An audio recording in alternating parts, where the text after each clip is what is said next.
Regardez bien ces images, elles vont faire le tour du monde. Ces rats ont été nourris de maïs transgénique pendant toute leur vie. Les tumeurs qui les affectent sont énormes.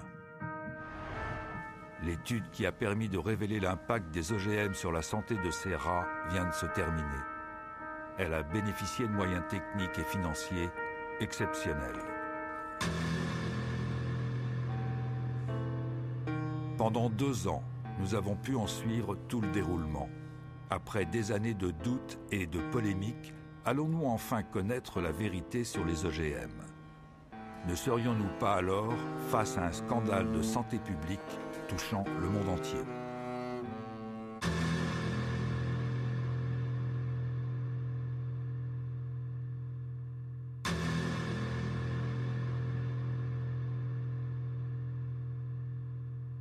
Donc c'est la plus longue et la plus détaillée des études à ce jour sur un OGM.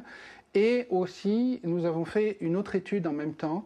C'est sur le principal pesticide du monde, le Roundup. C'est un herbicide, il fait partie de la principale catégorie des pesticides. Nous avons passé plus d'1 année à obtenir des maïs transgéniques, car aucun producteur d'OGM ne voulait facilement les donner, étant donné que Monsanto fait signer des accords pour que ces semences ne servent pas à la recherche, ou alors qu'il faut un accord avec eux pour le faire. Et nous voulions que l'étude soit indépendante. C'est la première fois que l'on fait des études sur 2 ans sur des OGM. Ça, c'est déjà la grande différence. En plus de ça, on a essayé justement d'évaluer le maximum de paramètres biochimiques et biologiques possibles, avec des prises de sang itératives, des prises de poids, des analyses d'urine. On étudie les paramètres hépatiques, les paramètres urinaires, les paramètres sanguins, tous ceux qu'on peut étudier, les paramètres hormonaux qui n'ont jamais été étudiés non plus dans les précédentes études. Donc c'est vraiment une première mondiale.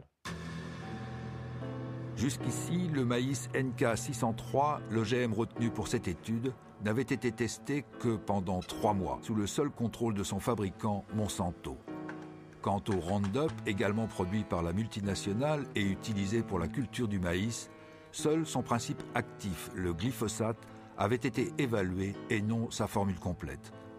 Or, pour permettre au principe actif de pénétrer dans les cellules de la plante, l'industriel utilise des adjuvants qui peuvent parfois se révéler plus nocifs que le glyphosate lui-même. Le but est double, à la fois de mener les études comme elles doivent être menées selon les normes internationales, mais pas en les lisant de manière la plus laxiste possible, comme font certains industriels, mais en la lisant de manière la plus rigoureuse possible. Et deuxièmement, de savoir effectivement s'il y a des effets secondaires. Mais comment peut-on le savoir sinon en donnant ça à des animaux et en mesurant tous les paramètres sanguins et en regardant tous leurs organes finement? Sans doute serait-il utile à ce stade de savoir à quoi servent les OGM. C'est le plus souvent une plante qui a été conçue soit pour produire son propre insecticide, soit pour être tolérante à un herbicide qu'elle pourra recevoir à dose massive sans mourir. On comprend bien l'intérêt pour l'agriculteur. Il pourra par exemple épandre du Roundup sur son champ, toutes les mauvaises herbes disparaîtront, seul restera l'OGM cultivé. On comprend moins bien l'intérêt pour le consommateur qui risque, lui, d'avaler un produit devenu une véritable éponge à pesticides. D'où l'importance de pouvoir évaluer l'OGM et les résidus qu'il contient, et le pesticide seul. Alors pourquoi ça n'avait jamais été testé? Parce que les compagnies, elles faisaient leurs tests soit avec l'OGM traité au Roundup, comme il se doit, et donc on ne pouvait pas différencier l'effet OGM de l'effet Roundup, soit elles faisaient, sans le préciser, le test sur l'OGM. Il n'y avait pas vraiment de standard à ce niveau. Donc ce que nous avons décidé de faire, c'est enfin tordre le cou à la question, est-ce dû à l'OGM ou est-ce dû aux pesticides? Alors que pendant plus de 10 ans, les commissions nationales ne se préoccupaient pas de l'effet pesticide. Ainsi, l'Europe n'exige même pas que des tests de toxicité chronique soient menés systématiquement sur des animaux. Et quand elle le demande, ce sont les industriels qui décident eux-mêmes du protocole à utiliser.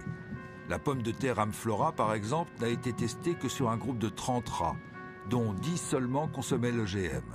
Les maïs de Monsanto ont été testés sur 400 rats. 80 étaient nourris avec la plante transgénique, mais seuls 40 ont été analysés au niveau de leur sang. Dans tous les cas, aucune de ces études n'a dépassé 90 jours. Alors, ce que vous remarquez sur ce résultat, c'est que on a des groupes de rats, des mâles et des femelles, qui mangent des OGM au Roundup ou du Roundup. Chaque fois qu'on monte une marche d'escalier, c'est un rat qui meurt. Et vous voyez, la limite est à 10, puisqu'on a 10 rats par groupe. La courbe en pointillé, on voit que ce sont les femelles du groupe normal qui mangent le régime tout à fait normal et qui meurent. Donc voilà, seulement 2 animaux qui meurent de mort spontanée au bout, globalement, de 550 jours. Par contre, toutes les femelles qui mangent des OGM ou qui mangent des OGM traités au Roundup ou qui boivent du Roundup meurent davantage que les rats normaux. Alors après, on peut nous dire, est-ce que c'est statistiquement significatif? Nous, ce qui nous intéresse, c'est que là, on meurt 6 fois plus dans ce groupe-là que chez les contrôles. Donc on a une augmentation de 600%. Il n'y a même plus besoin en biologie ou en médecine de statistiques à ce niveau. Un point important à soulever quand même pour la compréhension, c'est que vous savez que toutes les études faites sur des rats sont des études faites sur 3 mois. Et comme par hasard, là, on ne voit aucun trouble apparaître avant 3 mois. Les premiers troubles apparaissent au 4e mois. Ça, c'est fondamental.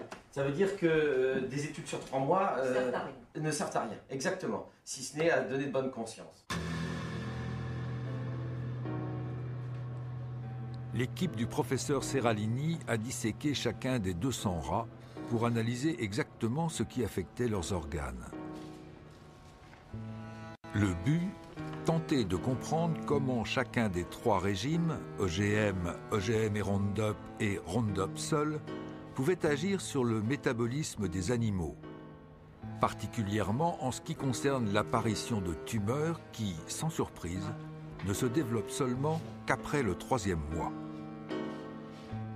Alors, le nombre de tumeurs palpables, bien visibles, qui apparaissent chez les animaux au cours de l'expérience sont représentés sur cette figure. Donc là, on a les rats qui ne reçoivent que des OGM face à ceux qui mangent une nourriture normale. Vous voyez qu'il y a très peu de mâles qui ont des tumeurs. Ils sont plus résistants pendant la durée du traitement. Donc, ce que nous remarquons sur ces figures, c'est que chaque fois qu'on monte une marche d'escalier, ce sont des grosses tumeurs qui font au moins 17 mm sur 17 mm, ce qui veut dire que pour le rat, pour montrer des photos, c'est énorme. Hein, ça peut être l'équivalent d'une tumeur grosse comme ça chez l'homme, énorme. Il se trouve qu'on a identifié chacune de ces tumeurs et 94% des tumeurs sont des tumeurs dites mammaires, c'est-à-dire ce qui correspondrait à des tumeurs du sein chez la femelle. Donc là, il y a des tumeurs du rein chez les mâles, mais il y a aussi des tumeurs mammaires, ce qui est assez exceptionnel chez les mâles. Ça laisse soupçonner un effet hormonal. Et d'ailleurs, qui n'est pas dose dépendant. Le cancer, 60% des cancers du sein, en fait, dépendent de perturbations hormonales. L'étude du professeur Seralini nous réserve une dernière surprise. Et celle-là est de taille. Alors que l'on pouvait soupçonner que la surmortalité des rats serait principalement due aux pesticides associés au maïs, il semblerait que l'étude ait mis en évidence pour la première fois au monde un effet dû à la transgénèse elle-même. C'est-à-dire que le seul fait d'intervenir sur le génome de la plante pour le modifier pourrait avoir des conséquences que personne jusque-là n'avait prévues. De quoi remettre en cause toutes les conceptions scientifiques ayant conduit à l'invention des OGM. On n'avait jamais testé le Roundup lui-même pendant 2 ans. Ceci dit, le Roundup, dans nos études cellulaires, montrait que les cellules de foie, d'embryon, de rein, de placenta, de cordon ombilical mouraient beaucoup plus vite. Donc là, on peut dire que globalement, on a cette surmortalité OGM et Roundup. Mais ma plus grande surprise, ça a été de constater cette surmortalité pour l'OGM tout seul, sans Roundup. C'est-à-dire que les OGM faisaient mourir plus vite et plus fort les femelles et même certains mâles que le régime contrôle. Et donc, il y a là un effet qui peut être dû soit au gène de l'OGM qui s'est mal inséré dans la plante et qui a perturbé le reste, soit un effet métabolique secondaire. Une modification d'une céréale ou d'un maïs OGM, en fonction des gènes insérés pour le transformer en OGM, peut avoir des résultats différents. C'est-à-dire que ce n'est pas parce que cet OGM-là a cet effet-là que tous en auront, et il y en a peut-être qui en ont bien plus d'effets. Ça, c'est quand même marquant, c'est que ces 7 OGM que mangent les Américains Voilà. et cet OGM que nous importons et que les agences européennes, y compris françaises, ont autorisé à l'importation et à la contamination de l'alimentation. Aujourd'hui, seuls 2 OGM, un maïs et une pomme de terre, sont cultivés dans quelques pays européens. Ce qui n'empêche pas 27 millions de tonnes de soja transgénique d'entrer chaque année dans les ports européens. Ce soja sert à nourrir nos animaux de boucherie, mais il entre aussi dans la composition de nombreux produits alimentaires. Nous, ce que nous voulons avec cette étude, c'est que, il y ait un moratoire parce que c'est assez grave pour dire, écoutez, on ne va pas manger ça sans le savoir. Et le problème, c'est qu'on a importé tout et n'importe quoi, ou qu'on a cultivé tout et n'importe quoi aux États-Unis. Et 2, que d'autres études soient refaites et qu'on oblige tous les producteurs d'OGM à refaire ce type d'études avant d'exercer leur commerce. Un moratoire suspendant la culture des OGM a été adopté par la plupart des pays européens, dont la France. Au vu des résultats de l'étude du CRIGEN, il serait peut-être temps de l'étendre à tous les OGM agricoles alimentaires. Pour établir une vérité définitive en science, il faut des équipes, du temps, des moyens. Trop cher, trop long, diront certains. Mais en acceptant ce prix, est-ce que nous n'aurions pas pu éviter des scandales sanitaires récents ? Alors, les OGM vont-ils provoquer un nouveau scénario catastrophe ? C'est à l'évidence un risque que l'on ne peut courir et dans l'attente de certitudes scientifiques, il faut employer le fameux principe de précaution dont on parle si souvent et que l'on applique si peu.